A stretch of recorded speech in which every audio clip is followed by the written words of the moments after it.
Dr. Harold Khovel choi munasang Nobel Prize Chemistry lama dongto tu hi trum khatchu aleng chuaka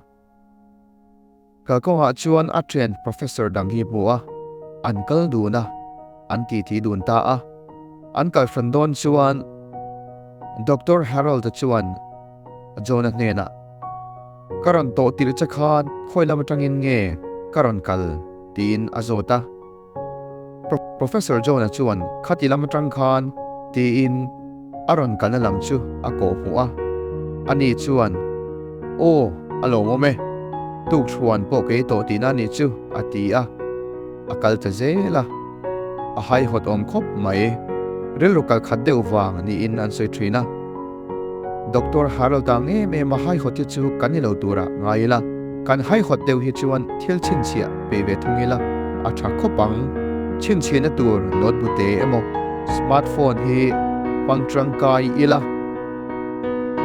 kan ti tur kan ngai poimo chuan kan mang hin lo deu kharau mi chuan ati tur angai poimo in a chin sia Haihawt pubel train kan rong bol na konga hian Haihawt hi chuan lama kan mang fo train chuan lam tling vek ani chia lo ni na lang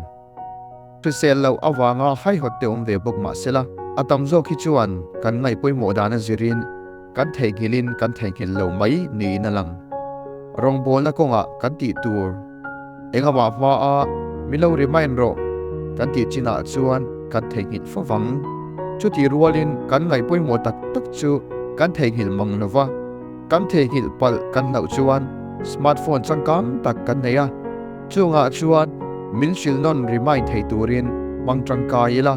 kan lun le kan rong bol na tan po ma kan son ngeyang